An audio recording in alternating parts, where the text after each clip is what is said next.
지구에는 지금 약 2만 종의 동식물이 멸종 대기 중입니다. 이건 영화 이야기가 아닙니다. 국제자연보전연맹이 기록한 현실이죠. 앞으로 100년 안에 우리가 아는 종의 75%가 사라질 수도 있다고요. 지구는 지금 6번째 대멸종을 눈앞에 두고 있습니다. 45억 년 지구 역사의 마지막 대규모 멸종은 6,500만 년 전 운석 충돌로 공룡이 사라졌던 그 사건이죠. 이번 멸종의 원인은 자연이 아니라 인간입니다. 지구온난화, 바다의 산성화, 서식지 파괴, 먹이사슬을 뒤집은 최상위 포식자 바로 인간이죠. 이 새 보신 적 있나요? 지구 멸종의 상징이 된 새 도도입니다. 1500년 인간의 발길이 닿지 않았던 모리셔스 섬에 유럽인들이 도착했습니다. 그들은 날지 못하고 느리게 걷던 도도를 만났죠. 인간을 무서워하지 않던 이 새는 곧 적절한 식량이 되었고 100년도 안 돼 사라졌습니다. 아인슈타인은 이렇게 말했습니다. 벌이 사라지면 인간은 4년을 버티지 못한다. 왜일까요? 기후가 바뀌고 기생충이 늘고 농약이 쌓이던 바로 그때 지구의 벌들이 하나둘 사라져 갔습니다. 지구 식량 작물의 70%는 꿀벌의 수분으로 열매를 맺습니다. 꿀벌이 없으면 식물은 열매를 맺지 못하고 그러면 초식동물이 굶습니다.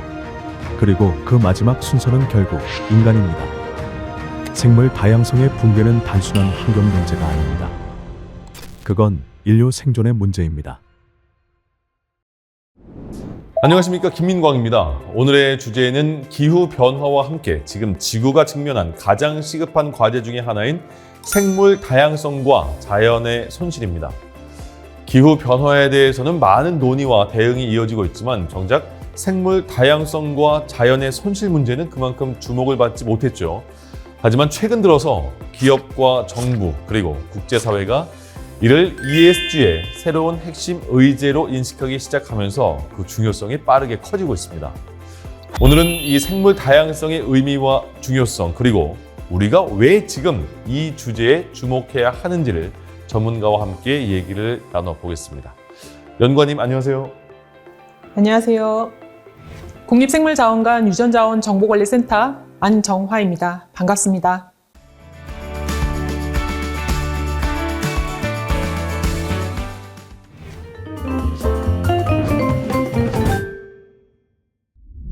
네, 최근에 뉴스나 각종 보고서에서 생물 다양성이라는 단어가 자주 들립니다. 하지만 여전히 그 의미를 정확히 하는 분들은 많지 않은 것 같은데요. 생물 다양성이라는 게 어떤 뜻입니까? 네, 생물 다양성이란 유전자부터 생태계 전체에 이르기까지 지구에 존재하는 모든 생명체의 다양성을 말합니다. 동식물의 종류뿐만 아니라 그 안에 담긴 유전자의 차이와 생태계의 관계까지 포함하고 있고요. 우리에게 식량, 의약품, 에너지, 깨끗한 물과 공기 등 삶에 꼭 필요한 것들을 제공합니다. 네, 생물 다양성 굉장히 폭넓은 개념이네요. 그럼 조금 더 구체적으로 설명해 주시겠습니까? 생물 다양성은 크게 세 가지로 나눌 수 있습니다. 먼저 유전자 다양성은 한 종 안에 존재하는 유전자의 차이를 말합니다. 유전적 다양성이 높을수록 그 종은 환경 변화에 더 잘 적응하고 살아남을 가능성이 커집니다. 종 다양성은 한 지역이나 생태계 안에 존재하는 다양한 생물의 종수를 뜻합니다. 마지막으로 생태계의 다양성은 숲, 습지, 산, 바다 등 여러 서식지에서 어떤 생명 활동이 일어나고 있는지를 잘 보여줍니다. 네, 그런데 이런 생물 다양성이 지금 기후 변화와 인간의 활동으로 빠르게 사라지고 있다고 하던데요? 맞습니다. 토지 이용 변화나 자원 남용, 오염, 그리고 기후 변화 자체가 생태계를 훼손하는 주요 원인으로 작용하고 있습니다. 기후 위기와 생물 다양성 손실은 서로 영향을 주고받으면서 복잡하게 얽혀 있습니다. 네, 그러니까 기후 변화가 서식지를 파괴하고 생물 다양성의 감소는 다시 기후 조절 능력을 떨어뜨리면서 계속 악순환이 만들어지는 거군요. 맞습니다. 제인구달 박사는 생물 다양성을 생명의 그물망이라고 표현했습니다.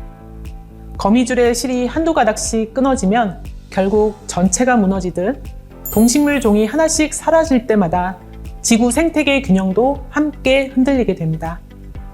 전 세계 GDP의 절반 이상이 자연에 의존하고 있고 10억 명이 넘는 사람들이 생계를 위해 숲에 기대어 살고 있습니다. 유엔은 생물 다양성이야말로 기후변화에 맞서는 가장 강력한 자연 방어 수단이라고 말합니다. 네, 하나의 종이 사라지는 게 단순한 문제가 아니라는 게 실감이 됩니다. 그런데 생태계에서 특히 중요한 역할을 하는 핵심 종이라는 게 있다고 하던데 이건 뭔가요? 네, 핵심 종은 생태계에서 수가 많지 않더라도 전체 균형을 좌우하는 종을 말합니다. 이런 종이 사라지면 생태계 다양성과 안정성이 무너지고 연쇄적인 붕괴로 이어질 수 있습니다.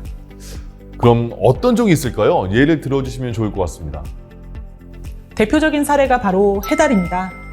해달은 성게를 먹으면서 해초숲 생태계의 균형을 유지하는데 만약 해달이 사라지면 성게 개체수가 급격히 늘어나고 결국 해초숲이 파괴됩니다. 하지만 해달이 존재하면 성게 개체수가 유지되고 해초숲도 파괴되지 않는 거죠. 즉 해달 한 종이 전체 해양 생태계의 건강을 지탱하는 핵심 역할을 하는 셈입니다. 네, 한 종의 존재가 그렇게 큰 차이를 만들어내는 거군요. 그런데 생태계 붕괴가 실제로 일어난 적도 있다고요? 네, 대표적인 사례가 호주의 그레이트 베리어 리프입니다. 최근 몇 년 사이 산호초 면적이 일부 지역에서 70% 가까이 줄었다고 합니다. 기후변화로 해수 온도가 높아지고 그럼으로 인해서 산호가 백화 현상으로 죽어가고 있기 때문입니다. 산호는 해양 생물의 약 4분의 1이 살아가는 서식지로 산호가 사라지면 물고기의 다양성과 개체수가 급격히 줄어들게 되고 바다 생태계 전체가 흔들립니다. 또 산호초는 파도나 해일의 충격을 막아주는 역할도 하는데요. 산호초가 무너지면 해안 지역의 지하수 오염, 농업 피해, 그리고 관광산업 위축까지 이어질 수 있습니다.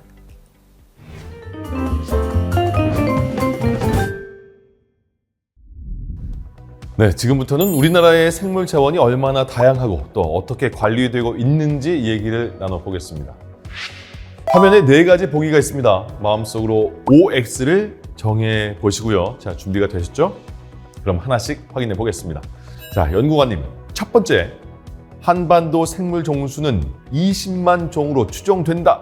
예, 정답은 뭔가요? 정답은 X입니다. 전 세계에는 약 210만 종의 생물이 존재하는 것으로 추정되고 있고요. 우리나라에는 그중 약 10만 종 정도가 서식하는 것으로 알려져 있습니다. 1996년에는 2만 800종 정도만 확인되었는데 꾸준한 조사랑 연구를 통해서 25년 기준 국가 생물종 목록에 약 6만 종이 조금 넘는 숫자를 기록하고 있습니다. 이렇게 국내 생물 자원 데이터를 체계적으로 축적하고 관리하는 일은 우리나라 생물 주권을 확립하는 핵심 과정입니다. 네, 몇 종이 있느냐를 넘어서 우리 생물종을 스스로 관리하고 기록하면서 생물 자원을 지켜나가는 일이 중요하다는 생각이 듭니다. 자, 그럼 두 번째 보기로 가보죠. 고유종은 우리나라에만 발견되는 신종을 의미한다. 정답은요? 정답은 X입니다. 고유종은 단순히 새롭게 발견된 신종을 말하는 게 아니라 지리적으로 한정된 지역에만 자생하는 생물종을 의미합니다. 우리나라의 고유종은 주권이 미치는 영토를 포괄적으로 적용하는 지리적 개념에서 한반도에서만 자생하는 종 혹은 종 이하의 모든 생물종으로 정의합니다. 24년 12월 말 기준으로 우리나라 고유종은 2158종이 기록되어 있고요. 대표적으로 구상나무, 금강초롱꽃, 메토끼, 금개구리 등이 있습니다. 고유종은 특정 지역에만 존재하기 때문에 기후변화나 외래종 침입에 특히 취약합니다. 그래서 보존과 관리가 매우 중요합니다. 네, 그럼 한반도 고유종 역시 보호와 연구가 꾸준히 이어져야겠네요. 네, 다음 세 번째 보기 확인해 보겠습니다. 국내 멸종 위기종은 1급, 2급으로만 나뉜다. 이건 제가 한번 맞춰보겠습니다. 이건 온 것 같은데요? 네, 정답입니다. 잘 알고 계시네요. 멸종위기 야생생물은 자연적 또는 인위적 요인으로 개체수가 급감하거나 가까운 시기에 멸종 위험이 있는 생물로 야생생물 보호 및 관리에 관한 법률에 따라 1급과 2급으로 나눠 지정 관리되고 있습니다. 25년 기준 282종이 지정되어 있으며 국가가 법적으로 보호하는 법정 보호종이기 때문에 무단 포획이나 훼손은 엄격히 금지되어 있습니다. 네, 이제 마지막 네 번째 보기입니다. 한반도 생물 자원은 남한에 국한된다. 이건 어떤가요? 정답은 X입니다. 한반도 생물 자원은 남한과 북한을 모두 포함하는 개념입니다. 국립생물자원관은 북한의 생물 자원 현황도 문헌 기록과 해외 표본 자료를 통해 조사하고 있습니다. 네, 여러분 어떤가요? 많이 맞추셨습니까? 네, 그런데 연구관님, 우리나라는요 해외 생물 자원에 많이 의존하고 있다던데 이건 어떤 상황인가요? 네, 우리나라는 아직 해외 생물 자원 의존도가 높습니다. 국내 화장품사들 같은 경우 연간 1조 5천억에 달하는 로열티를 해외에 지불하고 있는 것으로 추정하고 있습니다. 또한 천연물질의 67% 이상을 수입에 의존하고 있고 우리 식탁에 오르는 채소와 과일의 60% 이상이 외국 원산지입니다. 이런 상황을 개선하기 위해 정부는 국내 고유 생물자원 발굴과 산업화 전략을 강화하고 있습니다. 국내 자원을 기반으로 한 고부가 가치 바이오 산업을 키우는 것이죠. 네, 생물 다양성은 그러니까 국가 경쟁력과 주권의 문제로도 이어지는 거군요. 맞습니다. 몇 가지 사례를 들어볼 수 있는데요. 한라산과 지리산 등 우리나라의 고산지대에만 자생하는 구상나무는 해외로 반출돼서 크리스마스 트리 품종으로 개량된 뒤에 다시 우리나라로 역수입되었는데요. 이후에 기후에너지 환경부는 2008년 구상나무를 포함한 320종을 국외 반출 승인 대상 생물자원으로 선정하고 2017년에는 유전자원의 접근 이용 및 이익에 관한 법률을 제정을 했습니다. 그래서 국내 생물자원의 유전자원 주권을 강화하고 있습니다. 또 다른 예로 미스김 라일락이 있습니다. 1950년대 우리나라의 토종 라일락이 미국에서 개량되어 전 세계 시장의 30%를 차지하는 품종으로 재탄생했습니다. 현재는 오히려 우리나라에서 조경수로 사용되고 있죠. 자, 이런 사례들을 계기로 우리 생물 자원을 보호하기 위한 제도적 장치가 점점 강화되고 있다는 생각이 듭니다.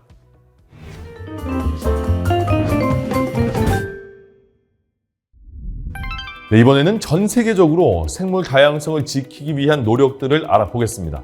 네, 세계 각국이 참여한 주요 국제 협약들을 보면요. 1971년엔 습지를 보호하기 위한 람사르 협약이, 또 1973년에는 멸종위기 야생 동식물의 국제 거래에 관한 협약이, 그리고 1992년 브라질 리우데자네이루에서 열린 유엔 환경개발회의, 흔히 리우회의라고 부르는 그 자리에서 생물 다양성 협약이 탄생을 했네요. 네, 특히 생물 다양성 협약은 이전의 개별 조약들과 달리 생물 다양성의 보전, 지속 가능한 이용, 이익의 공정한 분배를 아우르는 전 세계적인 포괄 협약이라는 점에서 큰 의미를 갖습니다. 네, 지구 차원에서 생물 다양성을 지키기 위한 약속이 본격적으로 시작된 계기가 바로 이 협약이군요. 그렇다면 구체적으로 어떤 내용이 담겨 있을까요?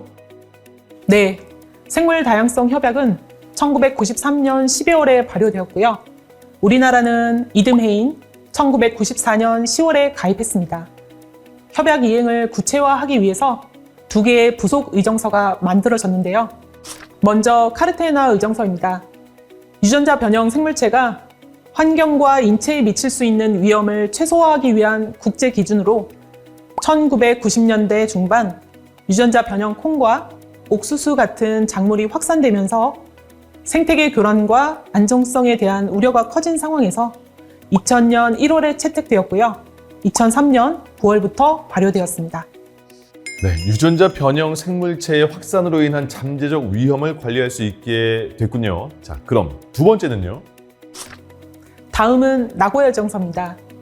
생물 다양성 협약의 세 번째 목표인 이익의 공정한 분배를 구체화한 것인데요. 유전자원을 이용해 얻은 상업적 이익이 자원을 제공한 국가에도 정당하게 돌아가도록 규정을 한 것입니다. 예를 들어서 아스피린이나 타미플루처럼 특정 국가의 식물이 원료가 되었지만 정당한 대가가 지급되지 않았던 문제를 해결하기 위해 마련된 것입니다. 이 의정서는 2010년 일본 나고야에서 열린 제10차 당사국 총회에서 채택되었습니다. 아, 그렇군요. 자, 생물 다양성 협약에 가입된 당사국은 25년 9월 기준으로 무려 196개국이라고 하던데, 그렇다면 이 협약 이후에는 어떤 변화가 있었나요? 세 가지 큰 변화가 있었습니다. 첫째, 보전의 관점이 종 중심에서 생태계 전체 균형으로 확장되었습니다. 단순히 한 종을 지키는 데 그치지 않고 자원의 지속 가능한 이용과 이익의 공정한 분배까지 함께 고려한 것입니다. 둘째, 생물 다양성이 인간의 삶 전반에 미치는 영향이 강조되었습니다. 이제는 환경 문제를 넘어 식량, 의약품, 건강한 환경, 그리고 경제와도 직결된다는 인식이 퍼지기 시작했습니다. 그래서 정부, 기업, 시민사회 모두가 공동으로 참여하고 협력하는 것이 그 무엇보다 중요해졌습니다. 마지막으로 생물 다양성이 산업과 경제의 핵심 자원으로 인식되기 시작했습니다. 아스피린이나 항암제 택솔처럼 수많은 의약품이 바로 생물 자원에서 비롯된 것들이죠.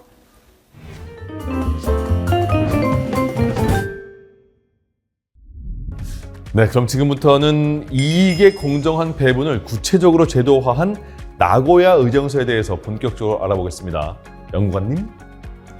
네, 나고야 정서에서 등장한 개념이 바로 ABS, 즉 유전자원의 접근과 이익의 공유입니다. 과거에는 유전자원이 인류의 공동 자산으로 여겨져 누구나 자유롭게 이용할 수 있었습니다. 하지만 생물 다양성 협약 이후에 각 국가의 유전자원 주권이 인정되었고요. 이 자원을 이용하게 되면 그로부터 얻은 이익을 제공국과 공정하게 공유해야 한다는 국제적 의무가 생긴 것입니다. 네, 더 이상 공짜는 없다 뭐 이런 것 같은데요. 그렇다면 구체적으로 어떤 절차를 거쳐서 이익이 공유가 되는 건가요? 좋은 질문입니다. ABS의 핵심은 세 가지 ABC로 정리할 수 있습니다. ABC는 많이 들어본 말이잖아요. ABC가 뭐예요? 네, 먼저 A는 접근입니다. 각 국가는 자국의 유전자원에 대한 주권을 가지고 있고요. 이용자는 그 나라 법에 따라서 사전 통고 승인을 받아야 합니다. 그리고 B는 이익 공유입니다. 유전자원을 활용해 얻은 수익이나 기술은 제공국과 공정하게 나누어야 하고요. 이를 위해 상호 합의 조건을 체결해야 합니다. 이익의 형태는 단순한 금전적 보상뿐만 아니라 공동 연구, 기술 이전 등 다양한 방식으로 이루어질 수 있습니다. 마지막으로 C는 의무 준수입니다. 이용자는 자원을 사용할 때 반드시 이러한 절차를 지켜야 하고 각 국가는 이를 관리하기 위한 법적 장치를 갖추고 있어야 합니다. 우리나라의 경우 대표적으로 유전자원법이 있고 이를 위반하면 과태료 등의 제재를 받을 수 있습니다.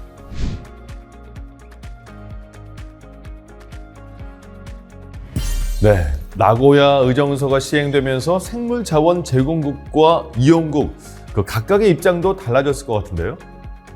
네, 맞습니다. 나고야 정서는 제공국과 이용국 모두에게 큰 변화를 가져왔는데요. 먼저 제공국은 고유 생물 자원에 대한 생물 주권이 강화되었습니다.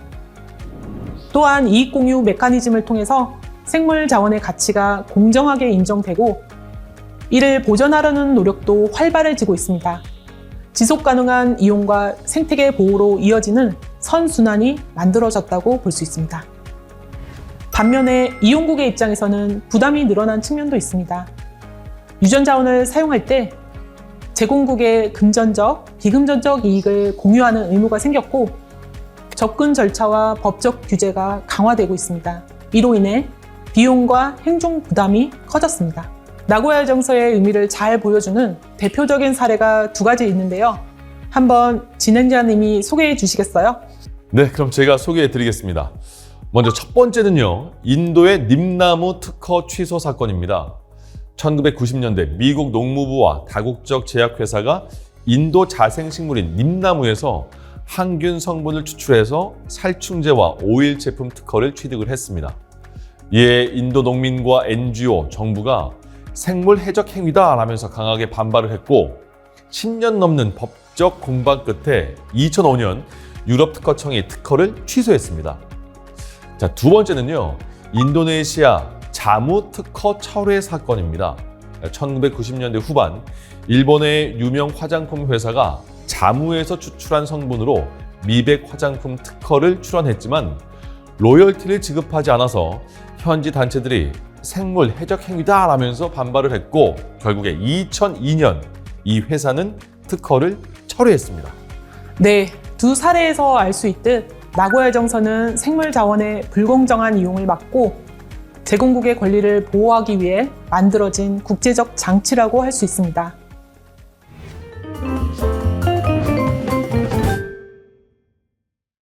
네, 생물 자원과 깊이 관련이 있는 법이 바로 유전자원법인데요. 이 법과 관련해서 시청자분들이 보내주신 질문이 있다고 합니다.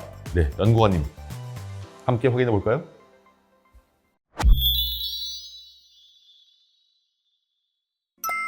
나고야 의정서에서 말하는 유전자원, 정확히 어떤 걸 말하나요? 유전자원은 실질적 또는 잠재적 가치를 가진 유전 물질을 말합니다. 식물, 동물, 미생물 등 유전의 기능적 단위를 가진 모든 생물 자원이 포함되고 별도의 적용 대상 목록이 따로 있는 건 아닙니다. 그렇다면 외국인이 우리나라에서 해외 유전자원을 이용할 때에도 신고해야 하나요? 네, 유전자원법 제14조에 따라 해외 유전자원을 국내에서 이용하려는 자는 국적과 관계없이 모두 신고 대상입니다. 그럼 모든 유전자원 이용에 대해 사전 승인을 받아야 하나요? 모든 경우에 사전 승인이 필요한 건 아닙니다. 다만 원산국이 유전자원 접근 절차를 마련한 국가라면 반드시 사전 통고 승인을 받아야 합니다.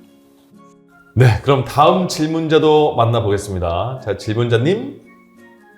네, 바이러스 연구를 위해 환자의 혈액을 이용하려고 하는데 이 경우에도 유전자원법이 적용되나요?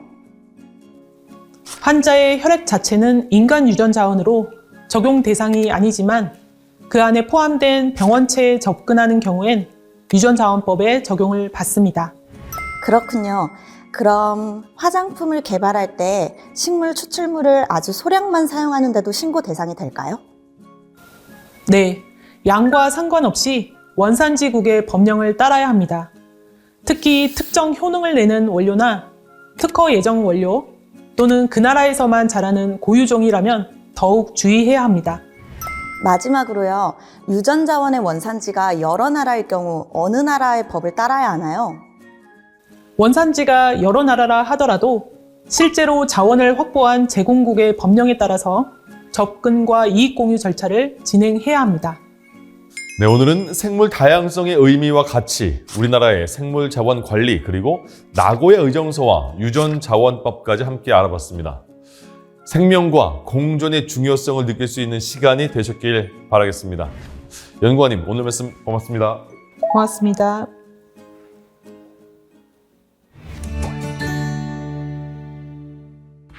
유전자원을 이용하는 방식에 커다란 변화가 일어나고 있습니다.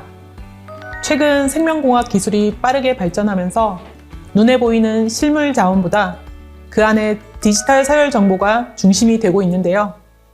국제사회는 이런 흐름에 맞춰 생물 다양성 협약을 중심으로 새로운 이익공유 체계를 논의해 오고 있습니다.